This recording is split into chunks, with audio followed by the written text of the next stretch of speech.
When I had finished speaking these words, the angel who had been sent to me on the former nights was sent to me again. 2 Esdras 7 opens with the angel speaking to Ezra, instructing him to rise, Ezra, and listen to the words that I have come to speak to you.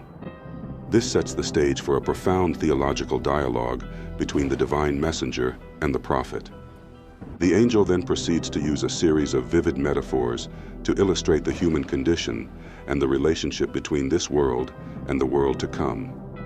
The first metaphor compares the world to a vast, deep sea with a narrow entrance, suggesting that to reach the broad, expansive sea, representing the afterlife, one must pass through the constrained, treacherous passage, representing earthly existence. Similarly, the angel describes a city filled with good things, but with a perilous, narrow path leading to it, again, hinting that the rewards of the greater world can only be accessed by navigating the difficulties and dangers of the present life. These metaphors convey the idea that the trials and tribulations of this world are a necessary precursor to attaining the blessings of the world to come. The passage then directly states that, unless the living pass through the difficult and futile experiences, they can never receive those things that have been reserved for them. This theological framework frames earthly existence as a challenging but ultimately purposeful journey towards eternal rewards. He said to me, "Rise, Ezra, and listen to the words that I have come to speak to you. If there are those who wish to reach the sea, to look at it or to navigate it, how can they come to the broad part unless they pass through the narrow part?" The angel's discourse in verses 3 to 5 presents a powerful metaphorical exploration of the human condition and the relationship between this world and the world to come. Beginning with the image of a vast, expansive sea, the angel introduces a central tension. The sea, representing the eternal realm, has an entrance set in a narrow place so that it is like a river. This metaphor suggests that the path to the divine spiritual realm is fraught with difficulty and peril, like navigating the treacherous currents of a river. The angel then poses a rhetorical question.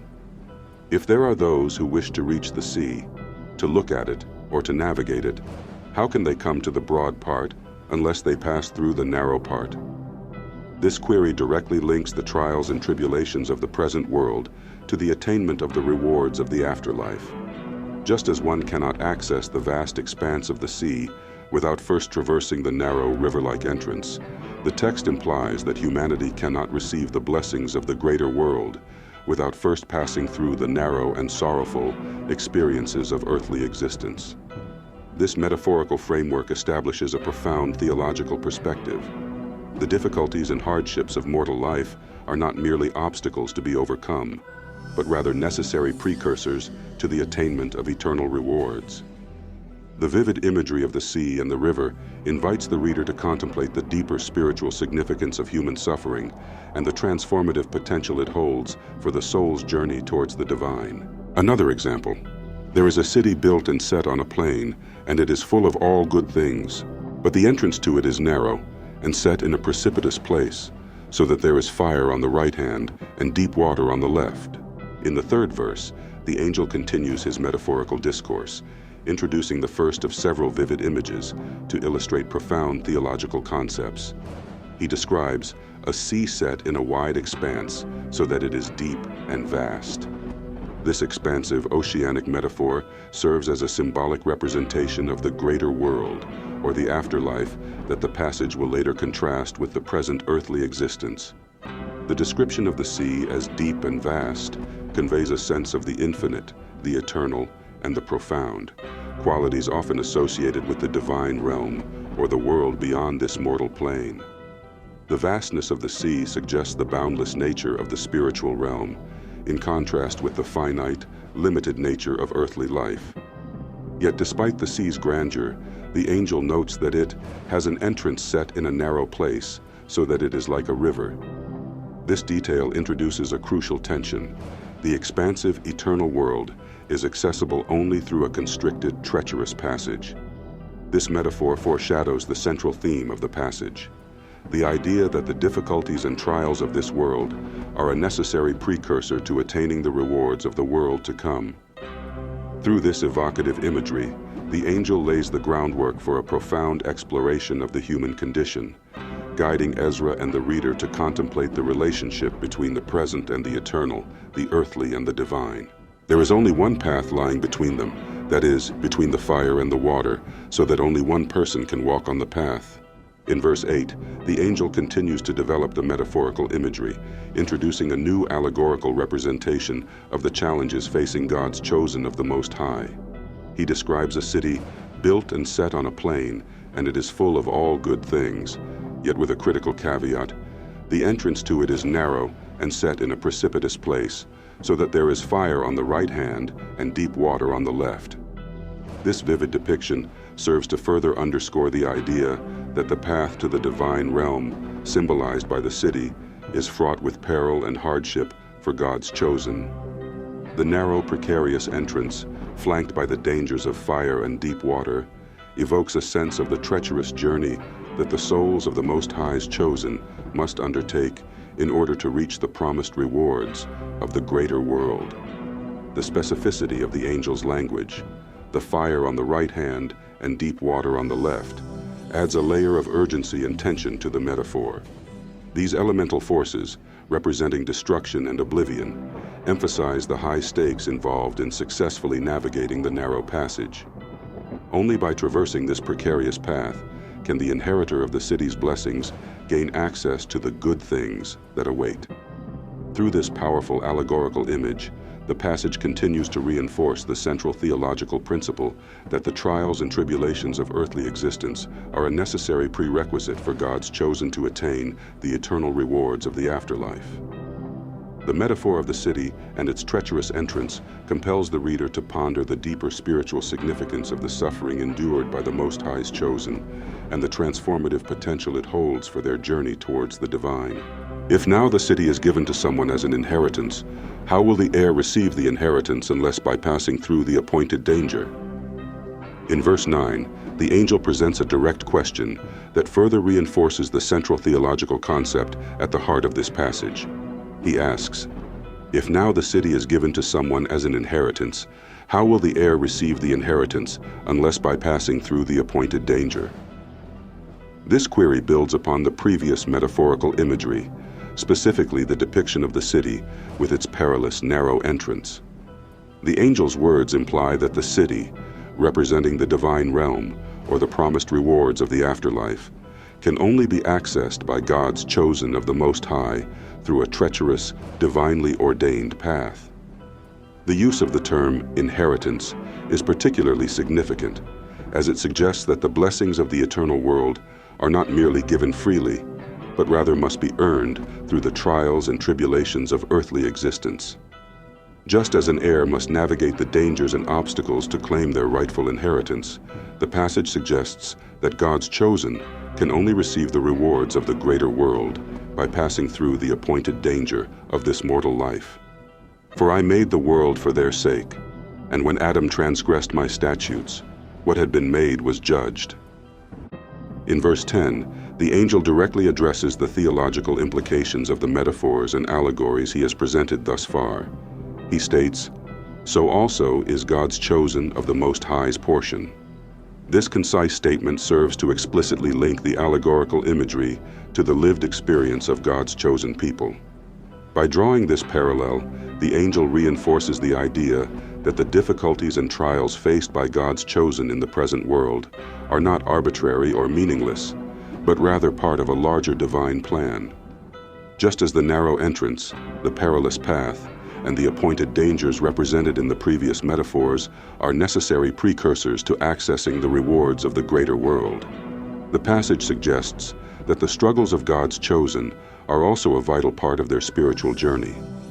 The use of the term portion further emphasizes the notion that the challenges faced by God's chosen are an integral component of their divine inheritance.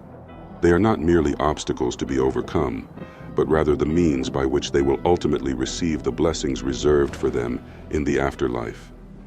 In verse 11, the angel provides a crucial theological explanation for the challenges faced by God's chosen of the Most High in the present world.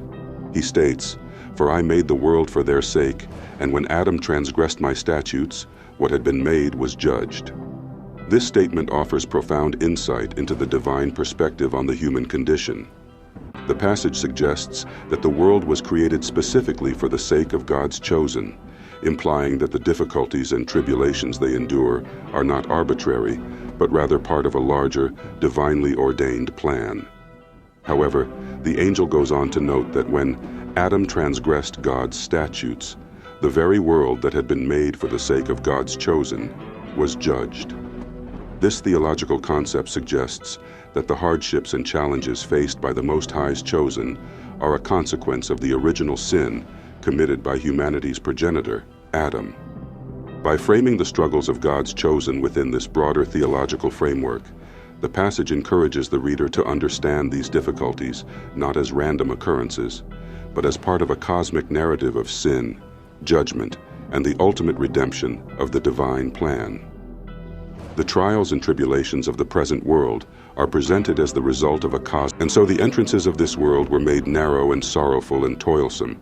They are few and evil, full of dangers and involved in great hardships. In verse 12, the angel continues to elucidate the theological underpinnings of the challenges faced by God's chosen of the Most High in the present world. He states, "And so the entrances of this world were made narrow and sorrowful and toilsome. They are few and evil, full of dangers, and involved in great hardships." This verse reinforces the central metaphorical framework that has been established throughout the passage. The idea that the path leading to the eternal rewards of the greater world is fraught with difficulty and peril. The angel's description of the entrances of this world as narrow and sorrowful and toilsome echoes the previous imagery of the treacherous, constricted passages that must be navigated in order to reach the divine realm. Moreover, the angel's characterization of these earthly entrances as few and evil, full of dangers and involved in great hardships, serves to underscore the magnitude of the trials and tribulations that God's chosen must endure. The language used evokes a sense of scarcity, adversity, and overwhelming challenge, further emphasizing the notion that the present world is not a place of ease or comfort, but rather a realm of difficulty and suffering. By framing the challenges faced by the Most High's chosen in such stark terms, the passage encourages the reader to view these hardships not as random occurrences, but as an integral part of the divine plan. The difficulties encountered by God's chosen are presented as a necessary, if arduous, component of their spiritual journey towards the eternal rewards of the greater world. But the entrances of the greater world are broad and safe, and yield the fruit of immortality. Therefore, unless the living pass through the difficult and futile experiences, they can never receive those things that have been reserved for them. The angel contrasts the trials and tribulations of the present world with the rewards that await God's chosen of the Most High in the greater world. He states, "But the entrances of the greater world are broad and safe, and yield the fruit of immortality." This vivid imagery stands in stark contrast to the earlier description of the narrow and sorrowful and toilsome entrances of the earthly realm. The angel's use of the term broad and safe to describe the entrances to the divine realm suggests a sense of expansiveness, security, and ease, qualities that are conspicuously absent from the challenges faced by God's chosen in the present world. Moreover, the promise of the fruit of immortality points to the eternal, transcendent rewards that await those who successfully navigate the difficulties of earthly existence. The angel then directly states, "Therefore, unless the living pass through the difficult and futile experiences, they can never receive those things that have been reserved for them." This verse reinforces the central theological principle that has been woven throughout the passage. The trials and tribulations of the present world are not to be seen as obstacles, but rather as necessary precursors to the attainment of the divine blessings of the greater world. By drawing this explicit connection, the angel challenges God's chosen to embrace the hardships they face, understanding them as part of a divinely ordained path towards eternal rewards. The difficulties of earthly life are presented not as pointless suffering, but as a transformative journey that must be undertaken in order to claim the fruit of immortality reserved for the Most High's chosen people. Now therefore, why are you disturbed, seeing that you are to perish? Why are you moved, seeing that you are mortal?